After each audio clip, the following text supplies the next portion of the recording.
So we're ending the hour with talking about debt ceiling, the likelihood that the National Treasury will be asking Parliament to approve the raising of that debt ceiling from the current 9 trillion shillings to maybe somewhere in the ranges of 12 trillion shillings so that we can borrow a bit more money so that we can then run the government, because without that, the government will not be able to operate.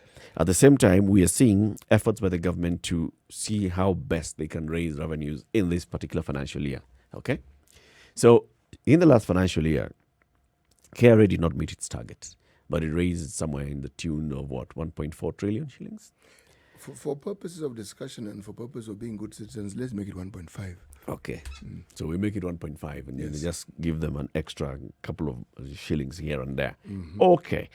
In this particular financial year, with the expected and even the projected and government's own admission that economic growth is not going to be as high as had earlier been projected, the number of other things that would be happening, COVID-19, and the loss of income and livelihoods by many people who would ordinarily be able to pay taxes in terms of income tax, not having an income to pay, companies that were operating that have had to shut down for good and so not being able to pay. People who had business plans and ideas and they were thinking, I'm going to start my business in 2020.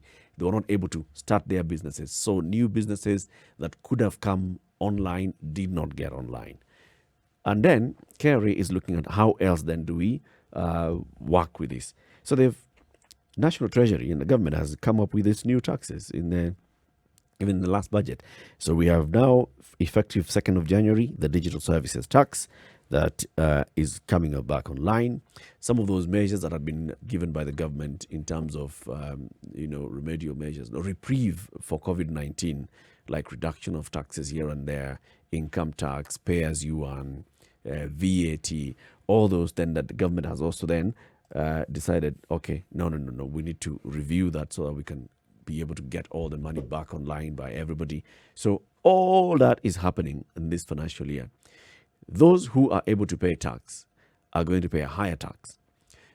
Those who were not able to pay tax previously are now also being asked, we are going to fine you, because there are very many companies that were not able to raise taxes, and now they've been told there's something called a minimum tax. You have been operating a business. You ordinarily would be paying an income tax after you have declared a profit. This time, it doesn't matter whether you declare a profit or not. There's going to be some tax that you pay. And this is based on your revenues. Last year, we had an issue of the turnover tax for micro and small businesses. It's just KRA trying to widen its tax net and tax bracket and saying, okay, so there are small businesses that are ordinarily not able to pay taxes, but then they are formal in one way or the other because they apply for business permits. So we are going to use that application for business permit to raise that tax. The one which I really found interesting, the turnover tax. Essentially, from a layman's perspective, I get the impression that we're being told no one is going to escape being taxed. Yes. It doesn't matter what you do. We will tax you. There is some portion of whatever it is you earn, no matter how minimal it is, a portion of it has to end up in the taxman's pockets. That's what we've been told. So if we look at the year 2021, then, the way it has started, so the government is operating on trying really to catch up with its own budget and trying to raise money so that it can finance its own operations. Then you have people who are starting a new year thinking, what am I going to do this year to improve what I was trying to do last year in terms of raising my own money, raising my own revenues, and being able to run things. You have Kenyans who are trying to just basically make ends meet, and you have a government that's trying to do the same. And none of this is really able to confidently sit back and say, I'm going to help you. Well, I think the question I would ask is, if I'm paying my taxes, I'm helping. I'm doing my bit. So once I've done my bit, I expect this partner, this person, or this group of people with whom I share this responsibility to do their bit. But this is where the question always arises, and this is where the problem always arises, and this is where the trust deficit always arises from. The understanding that what we say is going to be done is not what is done. Yeah. Because I will pay my taxes as a citizen. Other citizens will pay their taxes. Yeah. Honestly, have they not done their bit? They have. They have. Okay, let's bring in some experts now to look at 2021 from a political side of things and from a financial and economic side of things. One of them is Alykhan Satchu. Alykhan Satchu is from Rich Management Consultants. He says, get rich, all right? Strike it rich. Alykhan, good morning. Morning. Thank you for having me. Thank you very much for joining us. Welcome to the Situation Room and Happy New Year. You too.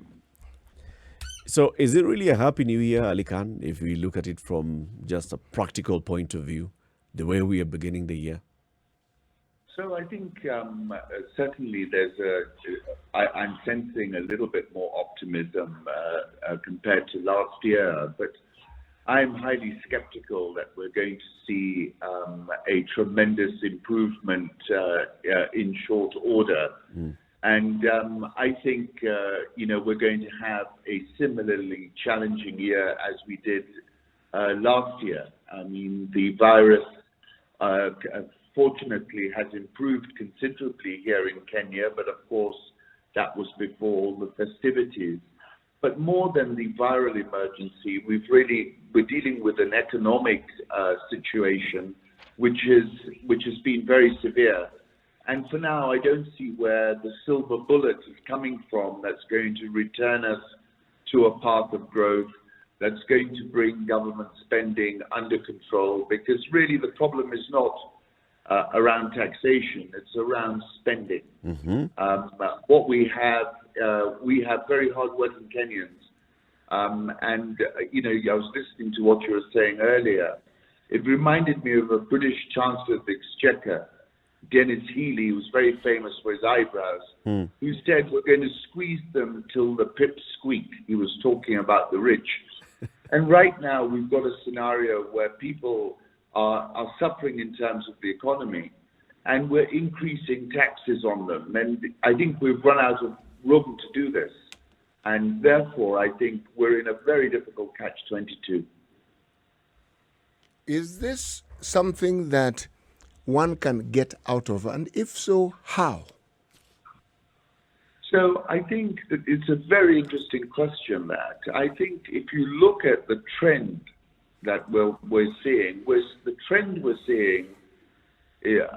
far as I can see, is a government which is failing to recognize that the problem is not about taxpayers, it's about the government spending.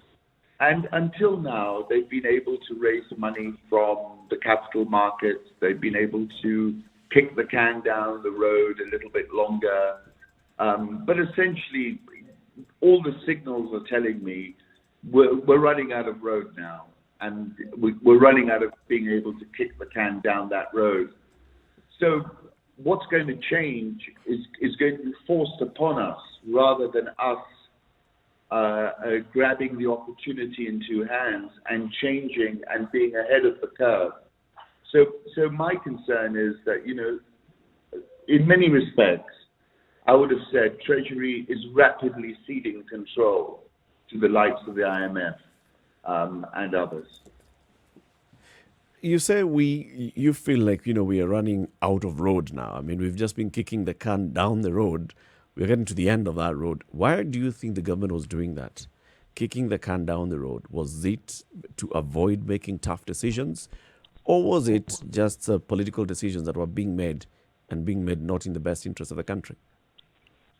So that's an interesting question. I think for a long time, I think a number of our politicians were deluded and thought that, money was a golden wave of liquidity, and each time they put their hand up, someone would throw them $1 billion or a couple of billion. Each project that they could think of without much feasibility study was being financed. And I think that's essentially what happened. But times have changed. I mean, you just have to look at our interest payments. It's like somebody giving you a credit card and saying unlimited spending, and then all of a sudden saying, but hang on, you're not paying back every month. So that's the scenario that we're in now, I think. The question that actually comes to mind, even as I asked that question, Alykhan, is this. To get here, there's a path that we followed, certain decisions were made. What could we have done differently? I think that's interesting again. I think, if you look at, we borrowed a lot of money, and like any business, we made investments with that money. And so far, our investments have been very, very poor. In fact, we borrowed money, we're paying interest, and we're also having to fund the investments we made. You can look at the SGR, you can look at a number of other things. And the economic rationale behind some of these simply don't stack up anymore. I mean, we could have rehabilitated the railway, clearly, the old one. We are unable to put through the traffic that we said that we could. A railway project is a long-term thing, but lumping it on the balance sheet when we did, I think has put us under tremendous pressure as just one example. Of course, we had the situation with COVID, which is something that was unpredictable, but it really was a circuit breaker globally. And I think all the sort of, the Achilles heel was there, but it was COVID that really brought it all to the fore. So if I look at it overall, we've overspent. We spent too much on stuff which just did not produce, which is not producing a sufficient return. And now we're looking around for how we can plug the gap. And it's going to be very, very tough. And for now, we still don't seem to have accepted that reality. Let's bring in our other guest this morning. This is Mohamed Wehliye from Riyadh, Saudi Arabia. Mohamed is an advisor with the Saudi Monetary Authority. Good morning, Mohamed. Good morning, Eric. How are you? Very well. Happy New Year to you. Happy New Year, Eric. And the team. And Alykhan as well, who's online. Yes. Morning, Mohamed. I can take it. Yes, Alykhan, how are you? Long time. Yes, good to see you as always. Now, Mohamed, you've heard what Alykhan is saying, and you heard the questions that we are asking ourselves this morning. We're just basically looking at 2021. We are starting the year in a certain financial position. We are starting the year with certain clear political agenda by the government. What do you make of this? If you look at appears to be the political priorities of the government and the economic priorities of the government, are they aligned? Eric, I think 2021 will be a very, it's the year of reckoning for us. I think it's going to be a very difficult year from the economic front. Of course, we do have health challenges also. The priorities of government and in terms of politics and economics should be aligned, but politicians everywhere are the same. And I think, priorities that matter to you and me may not be those that matter to the government of the day. And you have to understand also that despite the economic challenges, we are now going into an election. And in Kenya, every time we go into an election, the year before is always almost festive. So I don't expect much to happen in terms of them looking at the economy closely. And there's going to be a lot of politics, and of course, businesses and everyone else always prepares for this year, the year before an election and during an election.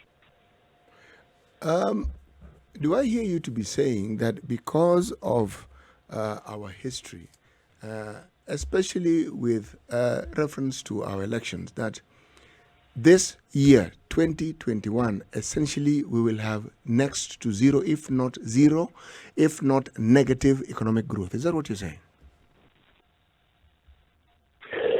Well, the economic growth, of course, is not necessarily linked directly to what the politicians will say or do. But of course, what I'm talking about is the government of the day and everyone looking at the issues that affect us closely. Before an election, always there is a dip in economic activity. During an election also, we lose a lot. So even in good times, the growth has always been impacted on economic, on election activity. And if we were to grow by X, we always grow by X minus something because of the fact that people wait and see what happens in an election. The government of the day, loses a bit of focus. So I'm not saying entirely, everything will come to a stop.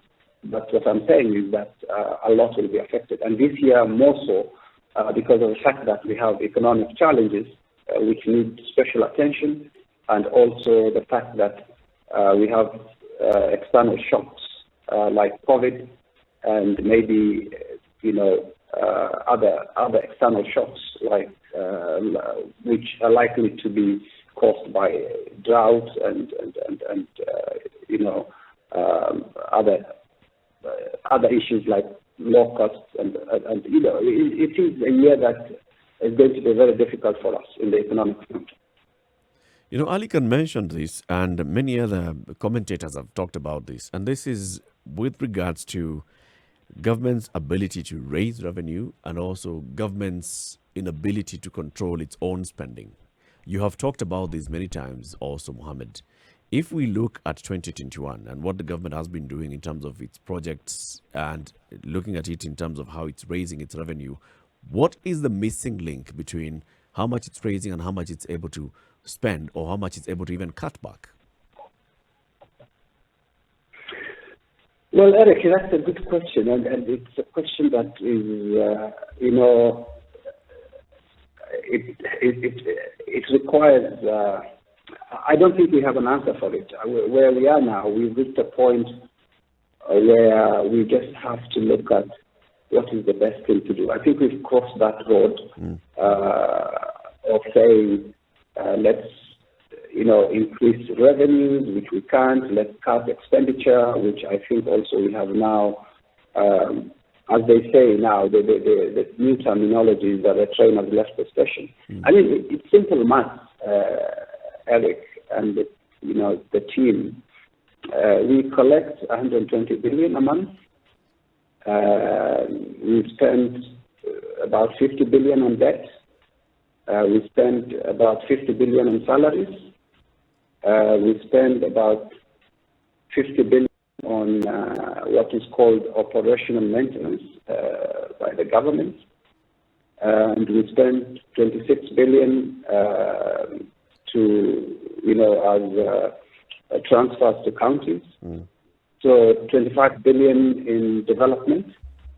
So those are the monthly numbers. So if you just look at those numbers, I mean, then our expenditure is on a monthly basis over 200 billion, but we collect only 120 billion. And that 120 billion is coming under stress. So I think we are paying for our large double deficits over the last 8 or so years. And we've always been saying that you can't run 8-9% budget deficit for 8 years consecutively and not pay the price for it. And I think we're going to pay the price. I'm glad you've mentioned that, because this is something I'd like to understand. I mean, if I read, and I'm not an economist, neither am I a finance person, there are countries whose GDP ratio to whatever it is they owe is in excess of 100%, some even 200%, and yet they seem to be coping. Explain this. How is it then that us with a ratio that doesn't get to that percentage, we are more or less choking? How is it explained in financial terms? Sorry, can you say that again? I seem to have lost you somehow, but just can you repeat your question again? Yes, there is a term that I've read about, GDP to debt ratio. Okay, and I'm saying that there are countries whose GDP to debt ratio it's in excess of even 100%. Ours isn't at that stratosphere. How exactly do you explain this? That we are not at that high level. Others with the higher ratios are coping, and yet we don't seem to be coping at all. How? Well, you see, the GDP to debt ratio is a solvency indicator. We have a lot of different indicators that we look at. And GDP to debt ratio is a solvency, indicator. We have a liquidity indicator, which is the basic one to look at is, how much of my revenues do I use to service my debt? It's a more important indicator. It's a liquidity indicator. It's like, for example, I'll give you an example. Yes. You're a rich guy. You own Spice FM and other assets, but you don't have liquidity. You don't have cash. So what are you going to do? I mean, at one stage, you have to service your liabilities. If you are not able to meet your liabilities when they fall due, then every other indicator is irrelevant. The most important thing is now we collect 120 billion monthly, and out of that, around 52 billion we have to pay debt. So you're looking at almost 50% of your revenues going to debt, and you have other bills to pay. So we are now in a position where, unfortunately, we cannot afford to pay our accountants and pay our debt at the same time. So So Mohamed, how do we increase our liquidity? I've got you this liquidity. It's like cash in hand. How do we ensure that we increase it? Alykhan, if you have a response to it, please jump right in. Yeah, can I just respond to your previous question, which was about debt to GDP, and then come to this quickly? I think what Mohamed was talking about was debt service. So what you have, interestingly, is, when people compare Japan, for example, where debt to GDP is over 100%, you've got to look at the debt service cost. In those countries, the debt service cost has actually gone lower in the last few months because of the movement of interest rates and because of the power of being a G7 currency. So that's just a point I'd like to make. And we don't have that privilege. And I think we should disavow ourselves of that notion that somehow we are a Japan or we are a United States and we have the power of the dollar or the power of the yen, because that is a kind of a non sequitur. I hear it argued a lot. To come back to your question about how do we improve liquidity, I think firstly, it's like, any business. You've got to live within your means. And it's a rule that's applied for hundreds of years. And I think we're just not doing that. And until we do that, we talk about sovereignty, but really we are about to lose. We're about to lose our sovereignty if we continue down this path, because we're going to cede control to the likes of the multilateral institutions. Okay, so let's take a break at this point, and then we can. Okay, yes, Mohamed, you can respond to this question actually before we take the break. No, I agree with what Alykhan has said. We always hear our politicians and everyone else say, "Why not Japan? Why not the US?" The other thing you have to look at is that these countries borrow in their own currencies. I mean, if the United States borrowed $1 billion in March of 2020, that remains at $1 billion. If we borrowed $1 billion in March 2020, when the exchange rate was at 101, and now it's 110. You're looking at a significant increase in your borrowing, and that's a very bad comparison. And also, as I say, it's only one of the indicators. It's an indicator that is linked to GDP. Sometimes we don't even know whether that GDP number is accurate. I'm not saying it's not accurate, but it's a statistical, it's a number. But what is more important than anything else is your cash flow. Cash is key. So whether you're rich, whether your GDP to debt ratio is good, if at the end of the day, when your debts are due, you struggle to pay because you don't have the revenues to service your debt, then you're in problem. And as I say, what I'd like to know, again, this from a layman's perspective, I'm a bit puzzled here. Why is it that we cannot borrow money in hard currencies? Or more specifically, we borrow in hard currencies, why can't we borrow in shillings? We do, actually. We do borrow money in hard currency, and also we do borrow in domestic currency. So we have domestic debt.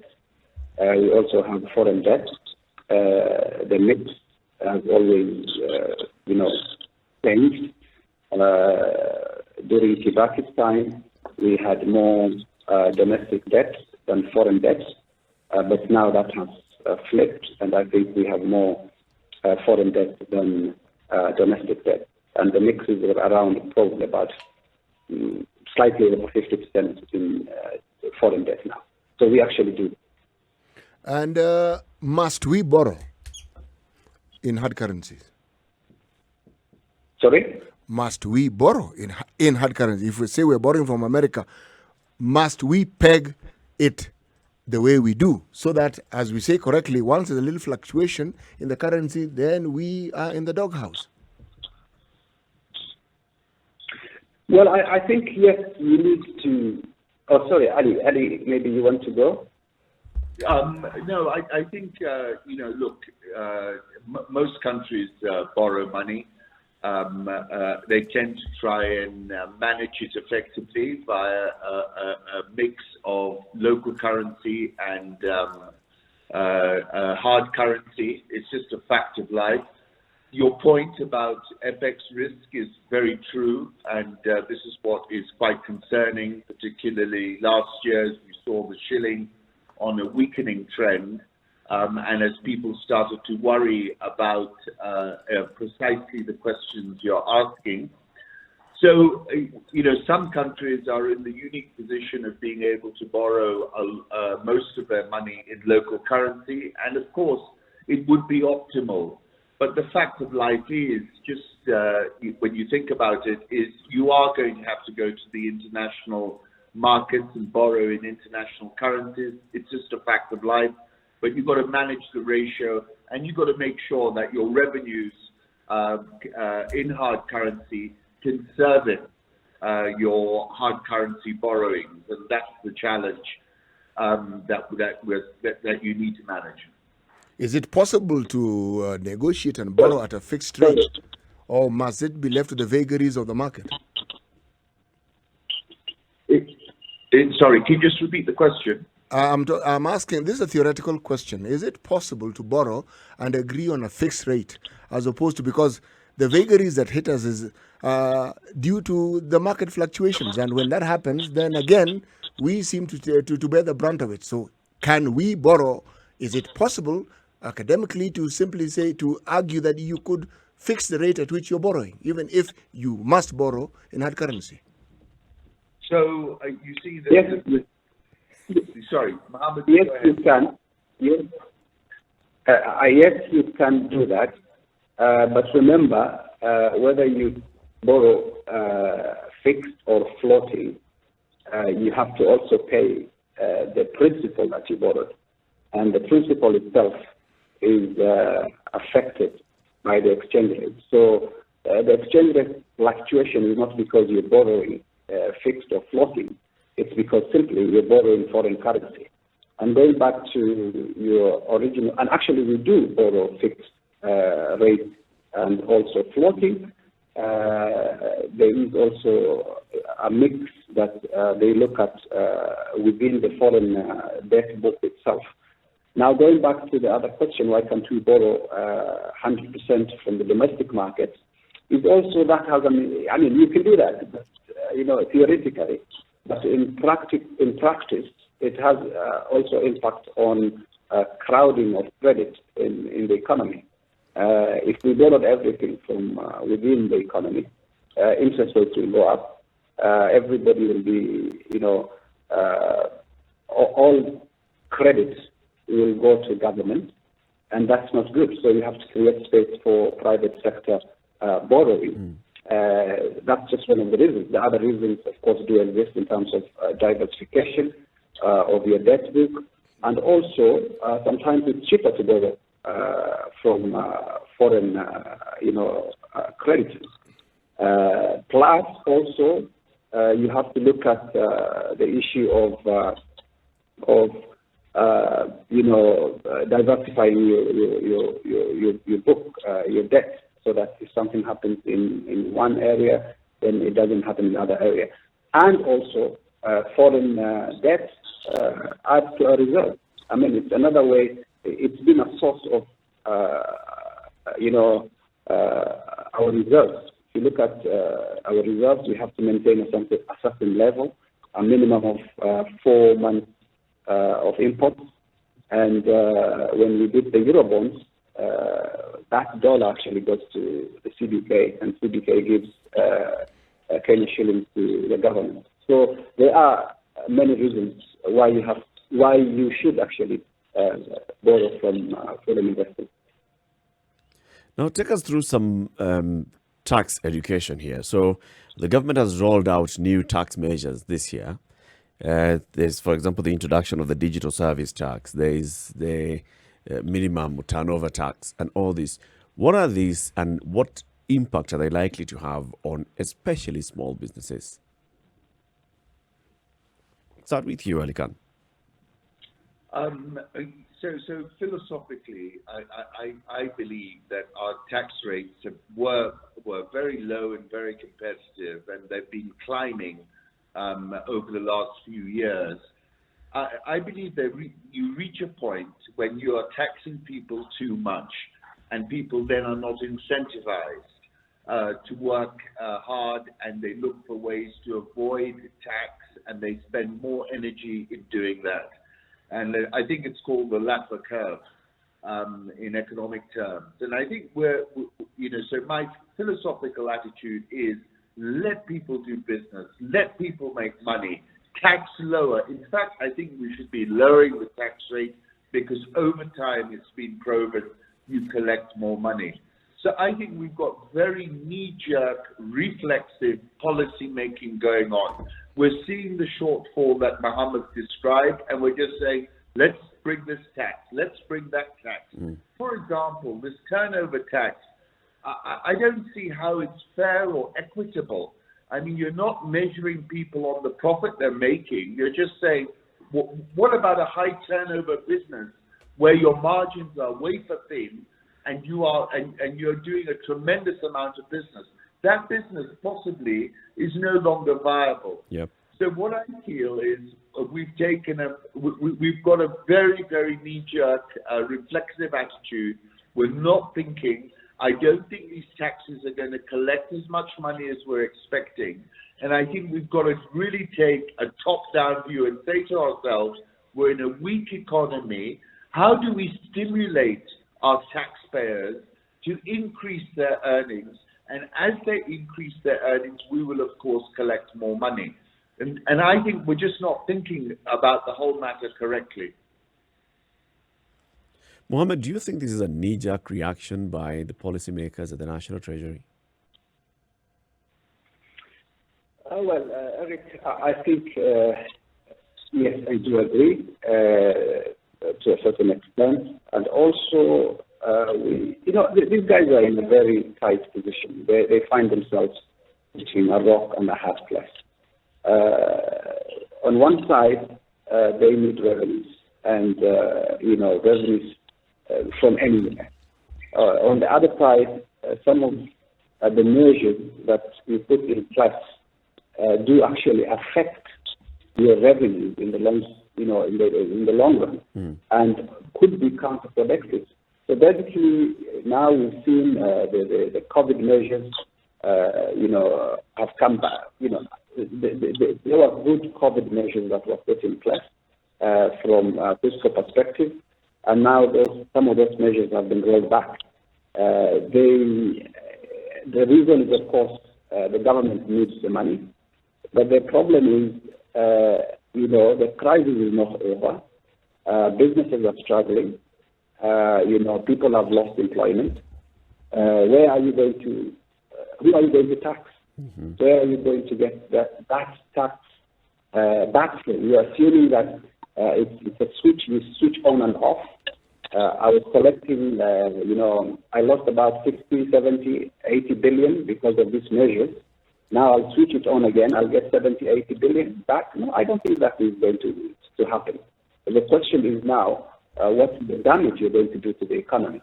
If you're going to tax somebody who does not have, in terms of, from businesses' perspective, businesses were employing people because they're saving some money.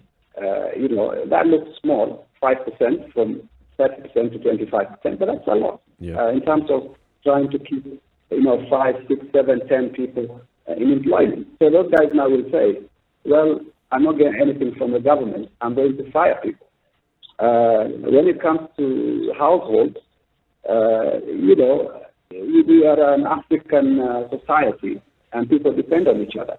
So the guy who has a job, who is saving about 6,000-7,000 shillings, was keeping about 3, 4, 5, 6 other people, alive or going. Now those people would be without income, and they'll come from the government. So at the end of the day, I think it's a balance. Government needs revenue, but the timing, how they do it, I do agree with Alykhan that sometimes some of the way things are done is knee-jerk. But also, what's the role of our parliament in this? Most, if not all, of these measures have to go through parliament, and they receive approval from our members of parliament. And we don't see the kind of robust debate around these, or with strong opposition towards this. So what do you say? What's the role of parliament in this, Mohamed? Well, the role of parliament, if you look at the budget process, of course, the parliament plays a very important role.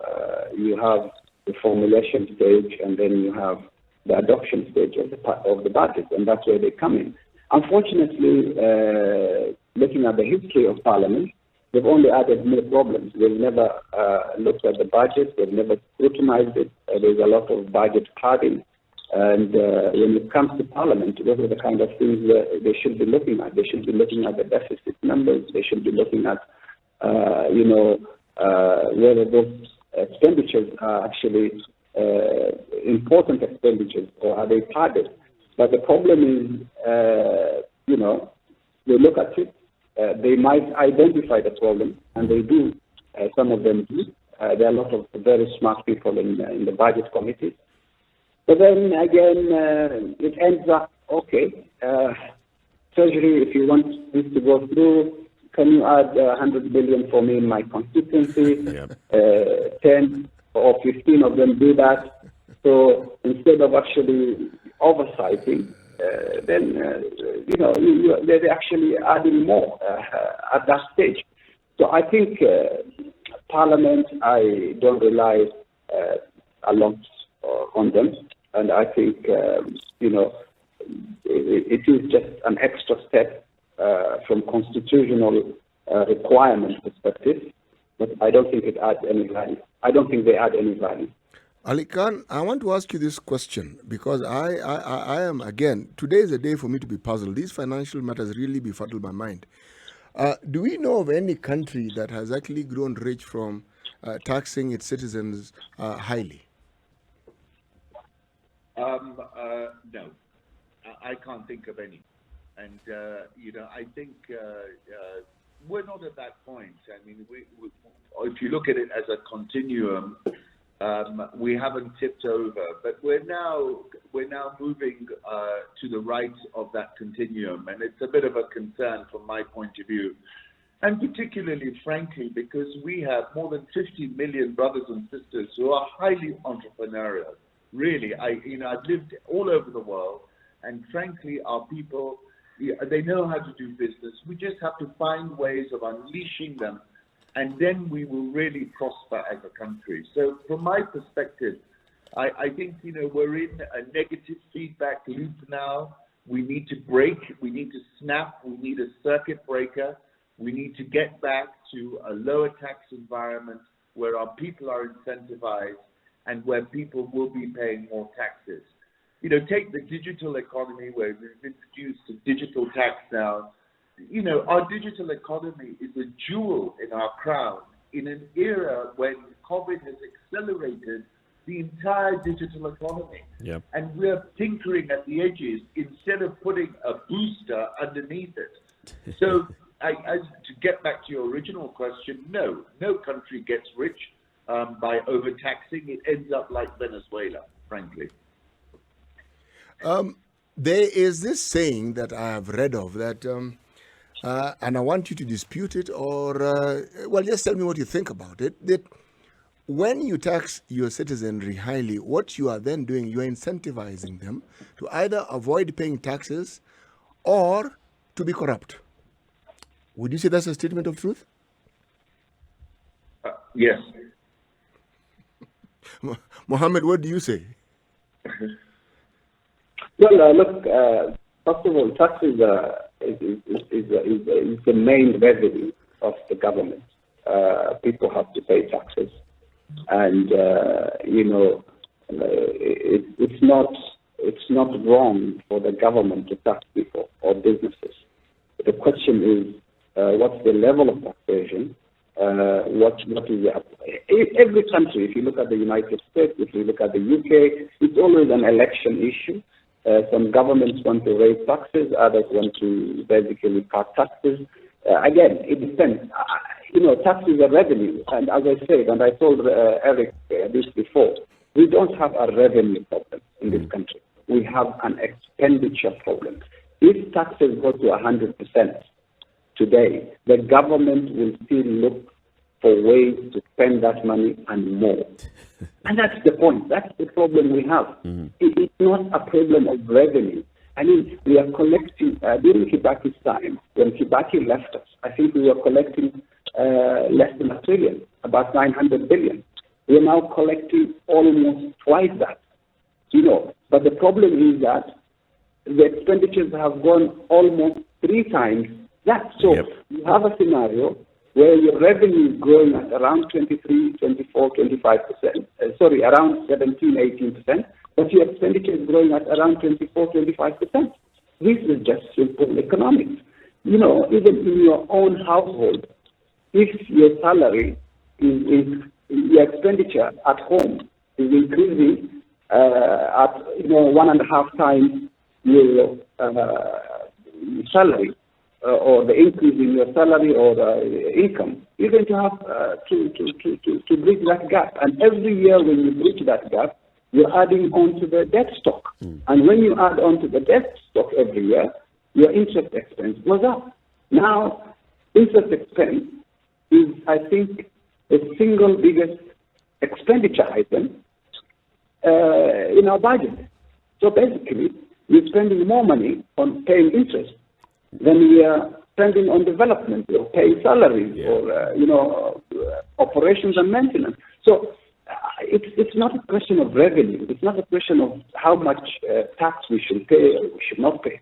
The problem we have is not a revenue problem. So even if, again, I say, of course, we have to pay reasonable taxes, which will not hurt the economy, but that's not the issue. Even if we are taxed 100%, as I said, this government has an appetite to spend that and even more. That's why they spend more than we collect.